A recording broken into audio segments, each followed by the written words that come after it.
சிறுபான்மை மத்தியில் வந்திருக்கு. பொது சிவில் சட்டம் இதை கொண்டு வர போகிறோம் அப்படின்னு பாஜக சொல்லலாம் கூட அவங்களோட இதை கனவு திட்டமாக அனைவராலும் சொல்லப்படுற விஷயம். ஆனால் நீதிமன்றம் ஒரு 16 கேள்விகளை அடங்கிய ஒரு கேள்வியை கொடுத்துருக்காங்க. இதை நீங்கள் நிரப்பி தரணும் அப்படின்றாங்க. ஆனால் பொது சிவில் சட்டம் என்னன்னு யாருக்குமே தெரியல. ஆனால் பிரதானமாக சொல்லப்படுறது இந்த முத்தலாக் என்ற விஷயத்தை தான் சொல்கிறாங்க. இல்லை முஸ்லீம்கள் பல்வேறு பகுதியில் அது கொதிப்படைஞ்சு போராட்டம் ஆர்ப்பாட்டம்லாம் ஈடுபட்டிருக்காங்க. அதை நீங்கள் எப்படி பார்க்குறீங்க? அதாவது ஒரு நாட்டுக்கு பொதுவான சிவில் உரிமை சட்டங்கள் இருக்க வேண்டும் என்பதை நாம் மறுக்க முடியாது. கண்டிப்பாக பொது சிவில் சட்டம் இருக்க வேண்டும். ஆனால் அது நாடாக இருக்கக்கூடிய நாட்டில்தான் அது செலுத்த முடியும். நாம் இன்னும் நாடாக உருவாகவில்லை. ஏனெனில் நாம் ஒரு ஜாதியாக இல்லை, ஒரு மொழியாகவும் இல்லை, ஒரு இனமாகவும் இல்லை, ஒரு மதமாகவும் இல்லை. இந்தியா என்பது ஒரு பரந்துபட்ட ஒரு துணை கண்டம். இது தெற்கே தமிழ் பேசுகிறோம், மலையாளம் பேசுகிறார்கள், கன்னடம் பேசுகிறார்கள், ஆந்திரா, அங்கே வடகிழக்கு, அதுபோல் பல மொழிகளை உள்ளடக்கியது. இங்கு பல மதங்கள் இருக்குது. இந்து மதம் இருக்கிறது, கிறிஸ்தவ மதம் இருக்கிறது, இஸ்லாம் இருக்குது, சீக்கியம் இருக்குது, புத்த மதம் இருக்கிறது, இன்னும் பல மதங்களும் இருக்கிறது. மதங்களே இல்லாதவர்களும் இருக்கிறார்கள், இன ரீதியான மக்களும் இருக்கிறார்கள். இன்னும் இந்தியா ஒரு தேசமாக ஜாகிரபிக்கலாக நீங்கள் வரைபடம் வச்சுக்கிறோமே தவிர, பட் இதய ரீதியாக இந்தியர் என்ற ஒரு நாடு மனதளவில் உருவாக்கப்படவில்லை. Everyone lives in their own country. ஒவ்வொருத்தரும் ஒவ்வொரு வீதிக்குள்ளேயே பல நாடுகள், பல தேசங்கள் இருக்குது, பல ஜாதி, ஆயிரக்கணக்கான ஜாதிகள் இருக்குது. ஸோ இப்படி இருக்கக்கூடிய நாட்டில் உடனடியாக அவர்கள் சொல்லுகின்ற ஒரு பொது சிவில் சட்டத்தை உடனடியாக அமலாக்க இயலாது. அது ஒரு டிஸ்டன்ட் ஆப்ஜெக்டிவ். அது கொண்டு எல்லோருக்கும் ஒரே சட்டமாக இருக்க வேண்டும் என்பது ஒரு நோக்கம், ஒரு கொள்கை என்பது வேறு. ஆனால் அது எங்கே எப்பவுமே சேரிட்டி பிகின்ஸ் டு ஹோம் என்று சொல்வார்கள். அது எங்கிருந்து கொண்டு வரணும்னா,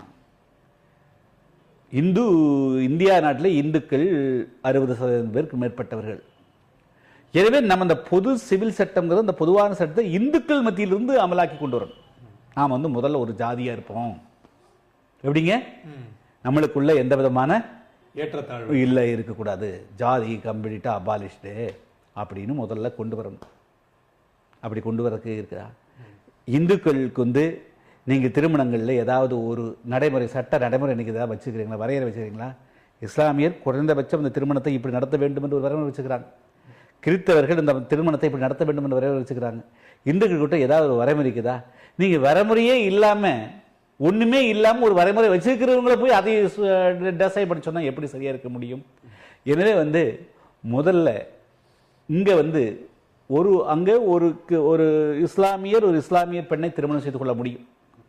வேணாலும் வேறு ஏதாவது சிறு சிறு பிரச்சனைகள் இருக்கலாம். பணக்கார பெண்ணு ஏழை பையனை கல்யாணம் முடிச்சா அது இருக்கலாம். ஆனால் இங்கே அப்படி இல்லை. இங்கே ஜாதி மறுப்பு திருமணம் செய்து கொண்டாலே, விரும்பினாலே அவர்களை அவருடைய பெற்றோர்களை தீவிட்டு கொளுத்துகிறார்கள், கொலை செய்கிறார்கள். அப்படிப்பட்ட ஒரு தேசமாக இருக்கிறது. ஆமாம், அந்த அளவுக்கு மோசமான ஒரு தேசம் இது. நீங்க எப்படி பொது சிவில் சட்டத்தை பேச முடியும்? பொது சிவில் சட்டத்தை நீங்க இம்ப்ளிமெண்ட் இந்துக்களுக்குள்ள நீங்க கொண்டாங்க. முதல்ல இந்துக்களுக்கு, எல்லா இந்துக்கள்னா இப்படி தாண்டா இருக்கணும் ரூல் கொண்டா. அதுக்கு பிறகு இஸ்லாமியர்களுக்குள்ள நம்ம அடுத்து போவோம், கிறிஸ்துவர்களுக்கு போவோம். நம்ம நீங்க இந்துக்களுக்குள்ளேயே இந்துவா இல்லையே, நாம் இல்லையே.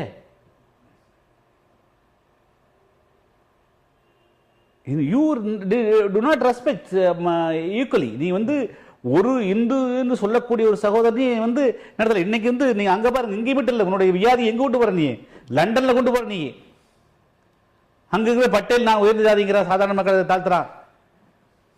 இன்னைக்கு அங்க அன்டச்சபிலிட்டி ஒரு சட்டமா கொண்டு வரலாமான்னு லண்டன்ல இருக்கக்கூடிய எம்பிஸ் பார்லிமெண்ட் ரைஸ் பண்றா, சட்டம் கொண்டு வரக்கு. ஸோ உன்னுடைய மோசமான குணங்களை, உன்னுடைய மோசமான பண்பாட்டை, கலாச்சாரத்தை முதல் திருத்திக்கணும். அதுக்கு பிறகுதான் அடுத்ததுக்கு போக முடியும்.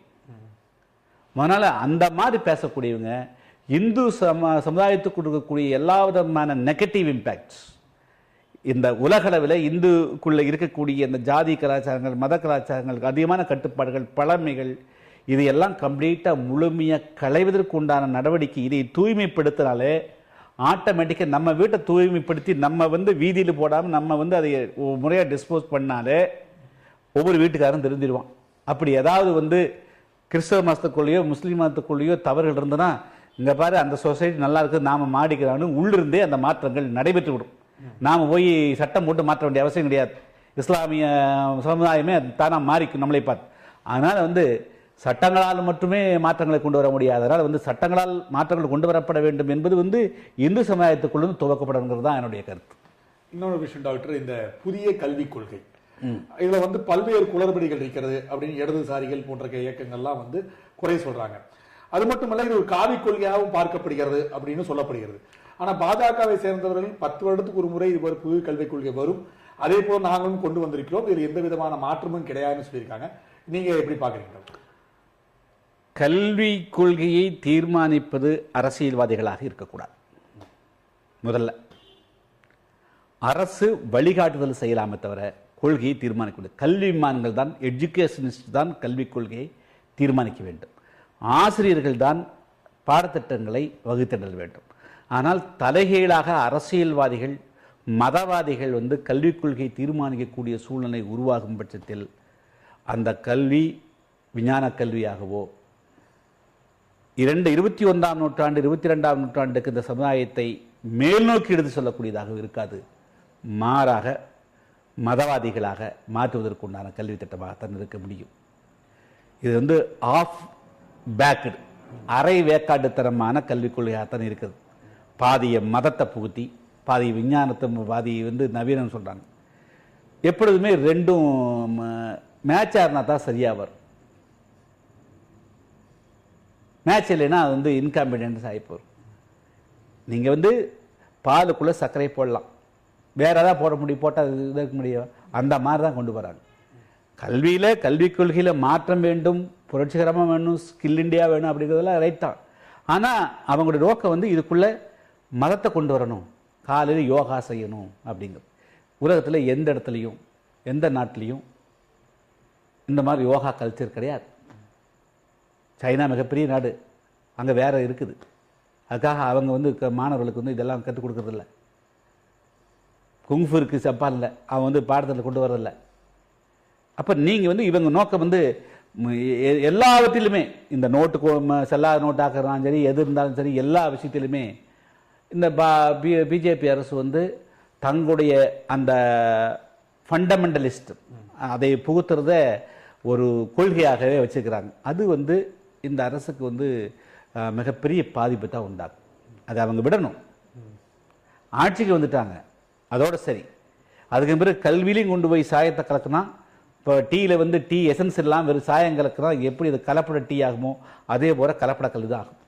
அதே மாதிரி டாக்டர், இப்போ வந்து மோடி அரசாங்கம் வந்த பிறகு தலித்துகள் மீதும் இஸ்லாமியர்கள் மீதும் தாக்குதல் அதிகமாயிட்டு இருக்கு அப்படின்னு சொல்றாங்க. உத்தரப்பிரதேஷ் போன்ற பகுதிகள், குஜராத் போன்ற பகுதிகள் இந்த மாடை உறவாக வைத்துக் கொண்டிருந்தவர்கள் எல்லாம் தாக்கி இருக்கிறார்கள் அப்படின்னு சொல்லப்பட்டிருக்கு. அதுக்கப்புறம் வந்து மோடி சொல்றாரு, தலித்துகளை தாக்குவதை என்பது என்னை முதல்ல தாக்குங்கள் அப்படிலாம், ஷூட் மீ அப்படிலாம் சொல்றாரு. இதெல்லாம் வந்து அவர் ஒரு விஷயம் நடந்து அதெல்லாம் முடிந்த பிறகு இது போன்ற வசனங்களை எல்லாம் அவர் பேசுகிறார் என்று சொல்லப்பட்டிருக்கு. அதனால மோடியின் இந்த தலித் ஆதரவு குரல் எந்த அளவுக்கு ஒலிக்கும் நினைக்கிறீங்க? இல்லை, அது வந்து திடீரென்று யார் வந்து அந்த ஆதரவு எதிர்ப்புங்கிறத வந்து நான் வேறு விதமாக பார்க்குறேன். தலித்துகள் மீதான தாக்குதல், சிறுபான்மை மக்கள் மீதான தாக்குதல் வந்து இது ஒரு புதுசு இல்லை. பல நூறாண்டு காலமாக, பல ஆயிரம் ஆண்டு காலமாக இருக்கிறது. இப்பொழுது இது வந்து ஒரு எதிர்வினை.